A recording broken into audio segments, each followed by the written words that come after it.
Marta, Paulo, welcome to SHOWstudio. Thank you. Thanks for having us. No, it's so exciting to have you here. A little belated. Yeah. But I do want to congratulate you on your Spring/Summer 18 show. Thank you. It feels like a long time ago now. It feels like a very long time ago, and we're kind of on the next step already. But You're moving on already? Yeah. Okay, well, I'd like to take you back. We will. Yeah, we will, for sure. I tend to move on straight away after the show because then there's like fabric fairs and stuff like that the day Fabric after fairs. the show. So Yeah, the day after you the need show. to move on quite quickly. Have to be quick. So that's where you start, really, the fabrics? Pretty much, you kind of have to, right? You have to because they are booked the day after the show, so you need to go. You have to somehow. They're not going to move around just because of you anyway. Yeah, so you have to somehow make sense of things the day after the show. I'm a total novice to fabric fairs. Tell me a bit about how they work. I mean, that's your. I'll let you do it. That's your realm. The main one that tends to happen always around London Fashion Week, which we didn't used to be able to attend because it was always like before the show. Day of the show or before of the show, so then it will obviously be impossible for us to attend. It's just a gigantic space with just loads and loads and loads and loads and loads of different things fabric. that look the same, and you just need to kind of like find something that kind of means something. Yeah. So looking to your mood board from last season, obviously this fabric particularly stands out. Where did you find that? So that's actually a leather, it's Springbok leather from South Africa. I don't absolutely know where that comes from. Some supplier you might have found at some point. I don't even know where, but we do. I mean, it's the thing that whenever we kind of sourcing products, we're always kind of trying to think of the MA girl is a really important thing for us, and whenever we're trying to kind of start with a new collection, it's not like we have like a completely set idea yet. It's always the kind of like this kind of puzzle that we start building, and then we start with the fabrics because, like I said, it's the first thing that we need to start with, and it just kind of respond to things that we feel that the MA girls would think that would be exciting. I think that might have been one of them. You pointing to that, like it's exactly the same thing when we see things that they think, oh, this is exciting, so let's just consider. That's why it's always kind of like this mashup of things. That first moment when I saw, that was obviously when I saw the show. Yeah. And it came out in that amazing big bag with the chain. And then it was very interesting to see that was such a central piece. On the I think it depends. Because it felt the same in the collection. Oh, that's good. I think it depends every season what's up there on the mood boards. It's always a mix of like, there's loads of imagery, but it could be like, I think at the moment we have some samples hanging there of like some dyeing tests. So we've had like vintage pieces hanging, pieces of fabric. If like Paulo was saying, that was something that we reacted quite strongly about. So it just goes on there because it's to do with having that next to a picture. Sometimes that kind of makes the mood kind of thing. There are so many girls on this mood board. Tell me a bit about the girls you chose to be on this. There are MA girls scattered among them. Mixed around, I guess there are these. I mean, there's 100 pictures that came off. As well, possibly. It's one of the. We always manage. Embodied this kind of idea of a non-caring, effortless kind of girl that is not about this. Although we love it, not saying that we don't love this kind of like Lacroix and Galliano over the top kind of things, but we always love this idea of just a girl in a raglan, long sleeve sportswear top, like pared back. And exactly. Down. So Kate always manages to find her way in the mood boards, but that's probably the season where we had most looking at it now. But I think the boards also like get built up as we go along, so we don't necessarily do them and then go into doing the season. It's just like we keep finding things and putting them up. So there's a mix of like our resort collection, actually, the shoot, which is Lara, and then like magazine covers, and then we started doing castings for MA girls. I had these girls coming along and we had a few samples done already, and we started taking pictures and they looked amazing in those things, so we just in the past started painting loads of those. It's essentially like if there's something that we feel quite strongly about, we just started painting stuff, like painting them on the wall, and you can see there's 100 pictures of like when Molly came in to the casting and put that pink outfit on, and we're just like, okay, that making the whole collection. And I think it's still my screenshot on my computer until now, because it was just one of those moments where we had that look, and then we had that girl come in and try that on, and it was like, okay. Perfectly. And it's so funny because I didn't know her from anywhere before. She just came to do like the fitting, and because we really liked her look. And it was so funny that we instantly picked that look. And I had no idea, but then after the show, I actually went to have a look on her Instagram, and she has this kind of like pink vibe, like Japanese. Like, so it was so funny, like how we actually managed to kind of suit her and get it in the right look, because it's this kind of thing that we really obsess about. Someone that has a look that is like powerful enough to have like this weird kind of bonkers outfit, she will carry it quite well. Or someone that prefers something that would be a bit more girly or a bit more feminine, or sometimes like someone that's so kind of grumpy and grungy that will look really good on a completely pink, feathery stuff, that because it will give it this extra attitude. It feels like that. It's interesting. It feels like that in the styling when you see the final collection, you see the girls walking out. It feels like they've chosen their pieces. Is that what? It's a mix of both. I mean, to be fair, the first season was completely authentic, and I think, and it was completely chaos for us, because the things, we don't design looks, we've never have. So we go like, we do the separates, and then you know, we don't design and then finish designing and then get to samples, and we keep designing and keep it's the thing, we always kind of design the separates thinking that we want to make garments that they would be desirable individually for the for you to wear, because you don't, I'm sure you don't like start your day picking up maybe like a full outfit, you like grab that jumper that you want to really wear, and then so that's how we think, and then suddenly like everything comes from the factories, like sampling, and then gets thrown onto a rail, like there's 3 days where it's just like unpacking boxes, and you know, there's bags and shoes and puffers and knit, and it all gets thrown into a rail, and then the first season we did that, which is that the girls came in and started picking stuff out and then putting looks together. We have many more MA girls now, and we found out none of them, like some of them don't really want to do that and feel really intimidated doing it, because it's a bit of a process of like, come in and now you choose. So, you know, we stand here and look back at you, and then some girls, you know, there'd be Masha and Tess, for example, that love to do it, obviously. I have a couple of friends who are MA girls, and I feel like that's, when you're in London, you just know people who end up doing that. There you go. A lot of them, they started and they said, oh, and I got the look I wanted, and like, I got the look I really wanted. Like, I felt that connection. Exactly. I think even if they don't choose it, that's what we make sure happens. So we would never be able to let someone out that felt uncomfortable. And we can tell, especially after doing this for a few seasons, like we can tell pretty quickly if someone's uncomfortable in an outfit, if that looks weird. It's more to do with Paulo was saying, of really trying to match that vibe. It might not be something that the girl would pick out herself necessarily, but because some of them, like, we've known for years and now. There's girls that just like a bit of a challenge sometimes, so they still feel comfortable, although they might be a bit out of their comfort zone, they still feel comfortable because... I mean, Frankie always dresses in like jumpers and trainers, and for some reason, we always put her in the pink frilly dresses. This is the way that she carries herself. She's just so, like, decisive, so cool. It's amazing to see her in some pink feathers, and I think she always finds it fun as well and a bit unexpected. Yeah, because I think she was the one that once said that doing our shows it felt always a bit like going on a roller coaster. Just go on the catwalk and you do that, and then by the end of it you just go... Adrenaline rush. Let's have a look. We just got so obsessed with this girl. Like, she's, I mean... She's wonderful opening the show like that. And we've decided the first look was going to be her, and we hadn't seen her. We saw her the day before the show at like 4:00 in the afternoon. She was the last girl we saw, and we always have this kind of thing that we always have someone that we're really obsessed about, the one that would be opening the show, and it was so funny that we only know her from pictures, and we thought, okay, is it really safe to kind of wait on her to be the one opening the show? And when we saw her, we were just like, oh my God, she's so cool. Incredible. And tell me a bit about the location of the show, because there was so much critical acclaim about that. I think I read somewhere that you had the best venue in London. Oh, that's good to know. There's always a bit weird with how things happen to us. Like, we never really kind of plan a lot of things that happen to us, but we always have this idea. But you'd been obsessed with this venue for years. And then... Well, not as a venue, like, because we didn't know it could be a venue, but you keep looking at it. I always thought it could be a venue, because I would always pass by and I would look through the gate and just obsessed with this idea of this space that is just so long, and the curve and the arches. It's just so nice. And I always thought, it would be amazing to make a show here, but I always thought, okay, this has been empty for like what, 20 years now. Yeah, we didn't even know how to get there. And then we started working with this guys in this agency called Bomb, and we were about to book another venue.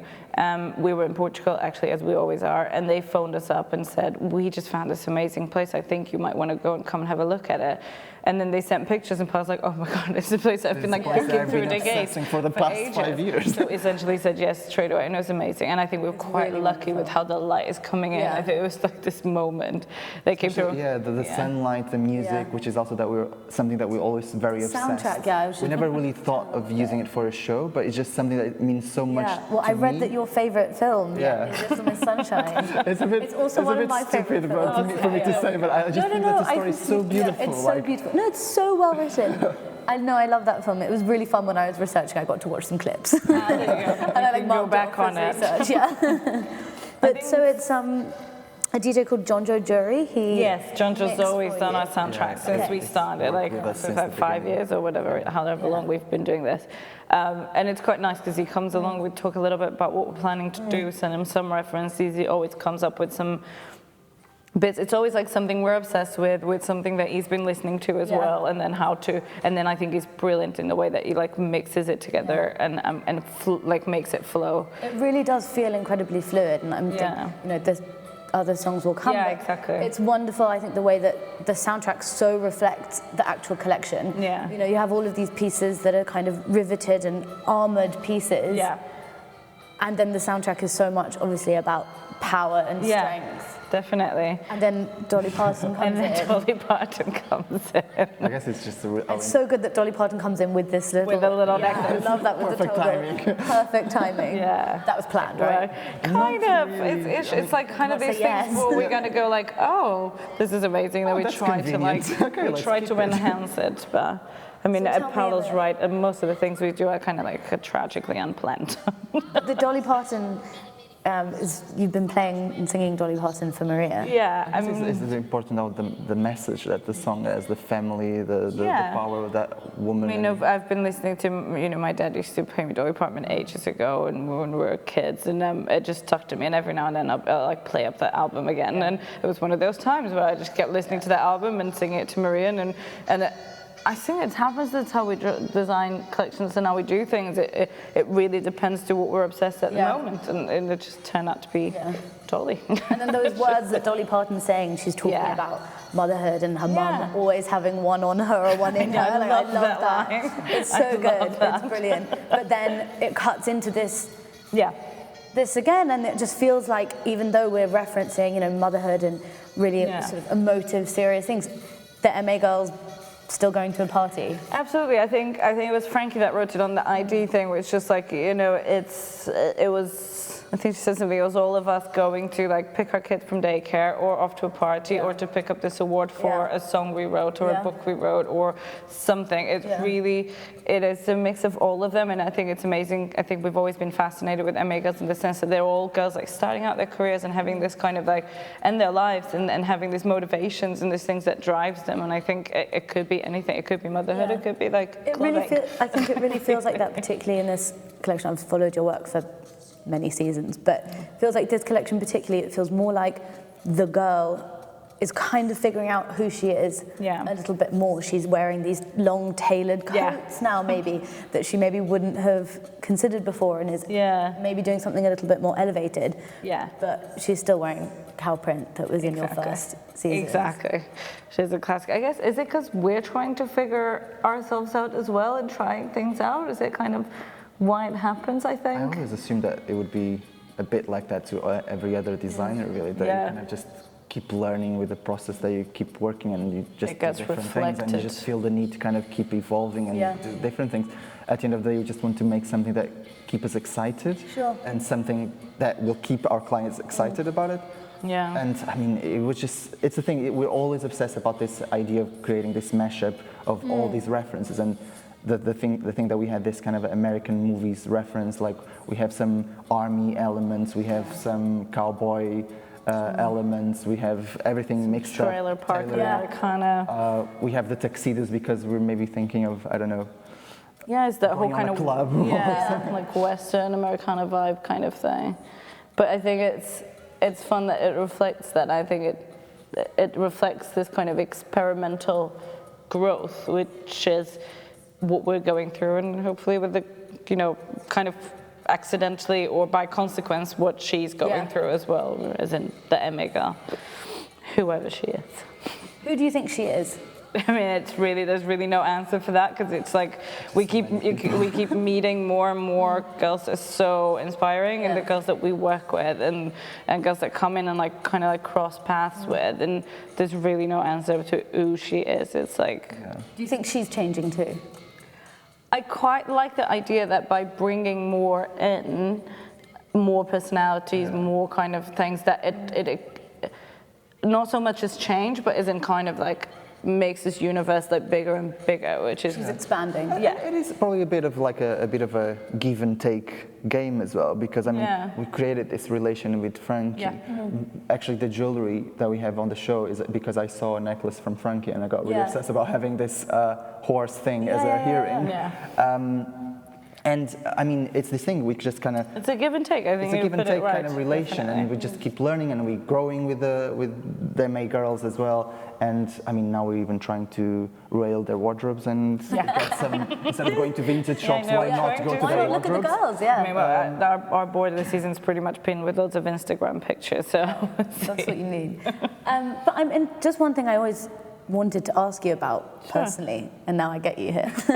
I can do that. I think that what interested me so much when you guys first started working and you first created your collections was that people asked you so much about nostalgia and so much about this thing. And this collection, to me, I can tell that there are references and historical, you know, codes and tinges, but nothing of this feels nostalgic to me. It feels totally contemporary and fresh and new. Why do you think that is? Why do you think that has happened? I think, first of all, I'm quite happy that you said that, because that's always been the point. I think the nostalgia for us, when we were starting out, had to do with ethos more than anything. So it wasn't necessarily, you know, visually or product related. It was this idea. We really thought, you know, we're at MA at St. Martin's, we were about to kind of, you know, start our careers, really understanding high-end fashion and more, and we just thought there's nothing here that we think speaks to us, to the way we want to live and to the way we want to see fashion and put fashion back in our lives. And going back then to the 90s, we just thought, okay, this is how we feel. Like we feel it was when we started consuming fashion and kind of like learning your way through, like about buying your first things. Like and so you probably commit a lot of mistakes when you start buying fashion stuff. So it's the nostalgia's been in that sense of like going back to the 90s and feel like that's how we want to do things. We want to do shoot and collections and projects with people we meet that want to get together and do something because it's meaningful and not because we want to kind of put out loads of cocktail dresses. Because it felt that back then the market, like the fashion market, was a bit towards like this really crazy expensive cocktail gown thing that was so completely out of league for our generation that we just felt completely alienated of something that we would love to be part of, and so we just really felt the need to find something that would be very democratic, and that's why I think we got so obsessed about this idea of starting mainly with denim and jersey, because it was just things that you could afford. So it was always for the now, like it was always meant to be contemporary. It's just the ethos. By looking through stuff from the 90s and magazines and stuff, it just like clicked, like we can do this way, like we don't have to just go into this like high fashion machine, how it works now, and follow the path. We can, it kind of almost served as a bit of inspiration, kind of boosted confidence, like we can do this in a slightly different way, because you know, it's worked in the past. Of course. We can try and do it in our way now. And how much do you think London and the changing face of London has influenced that? I mean, we've been kind of immersed in it, so it's a bit hard to tell exactly how, because you don't quite understand when you've been. I think for us, the amazing and incredibly beneficial thing that came out of it was the fact that we got to meet all these girls and all these people, like not just girls, but people that we work with on, you know, things like this, doing interviews and doing shoots and doing whatever. And then feeling that everyone does want to come together and does want to do things. And it's like Paulo was saying, it's a complete give and take in those situations. And that's how Marques'Almeida grew, because I don't think it would have grown this way or so much if it wasn't for that. And I think that's London. If you go back in time when we started, it feels like London was still definitely the best place to do what we did, because all the other cities felt like they were a bit stuck in this idea of like old-fashioned way of doing much more formal, isn't it? You feel like you can come to London, you can potentially still like meet people with like no money and do things. And that's what we wanted to do. That's great, and I feel like London now has this sort of inextricable link to Marques'Almeida and vice versa. Which is amazing. So this is the last finale train. Gigantic. They were so tired when they came out of it. How did you feel Central seeing them going out? It was quite a moment, I think. We were walking out. It was the weirdest backstage because we could technically be on the catwalk because it was so long and far back.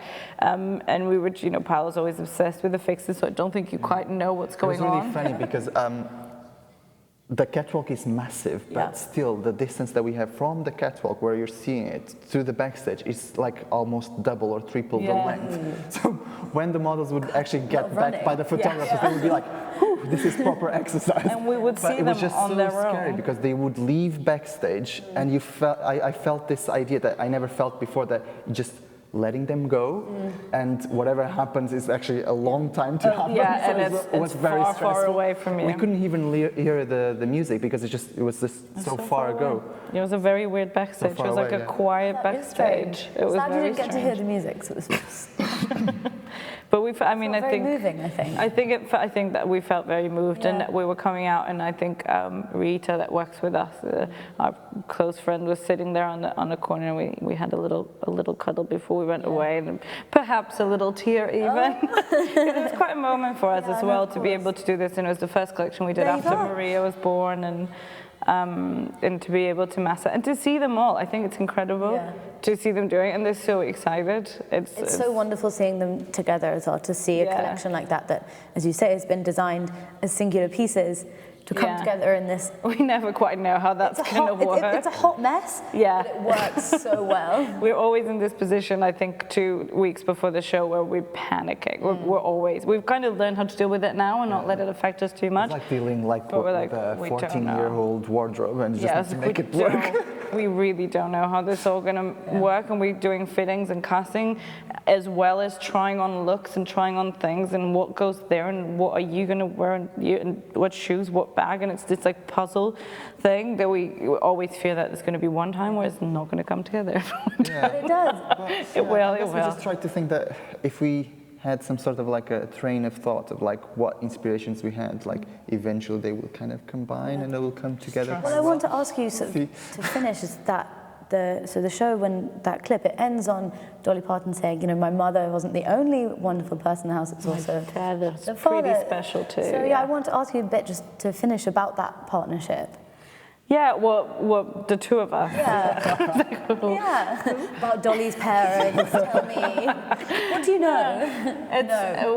We've said it, we've been forced to think about it since we started getting asked about it.